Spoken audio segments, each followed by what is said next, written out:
अमजद इस्लाम अमजद साहिब की एक खूबसूरत सी गज़ल नादान दिल की जानिब से।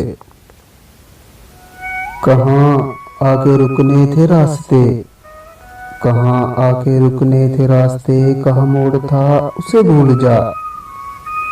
वो जो मिल गया उसे याद रख, वो जो मिल गया उसे याद रख, जो नहीं मिला उसे भूल जा। वो तेरे नसीब की बारिशें, वो तेरे नसीब की बारिशें किसी और छत पे बरस गई। दिले बेखबर मेरी बात सुन, दिले बेखबर मेरी बात सुन, उसे भूल जा, उसे भूल जा। ना वो आँख ही तेरी आँख थी, ना वो आँख ही तेरी आँख थी, ना वो ख्वाब ही तेरे ख्वाब थे।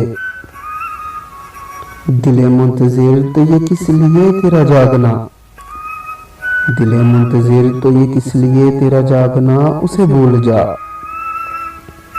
तो ये किस लिए शबे हिजर के उसे, तो ये किस लिए शबे हिजर के उसे हर एक तारे में देखना। वो फलक के जिस पे मिले थे हम, वो फलक के जिस पे मिले थे हम, वो कोई और था उसे भूल जा। मैं तो गुम था तेरे ही ध्यान में, मैं तो गुम था तेरे ही ध्यान में, तेरी आस तेरी गुमान में।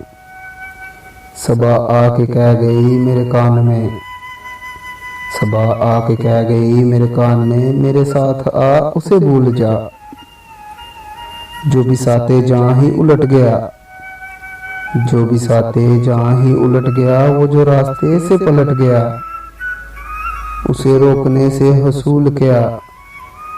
उसे मत बुला, उसे भूल जा। तुझे चांद बन के मिला था जो, तुझे चांद बन के मिला था जो, तेरे साहिलों पे खिला था जो। वो था एक दरिया विशाल का, वो था दरिया एक विशाल का, सो उतर गया, उसे भूल जा, उसे भूल जा।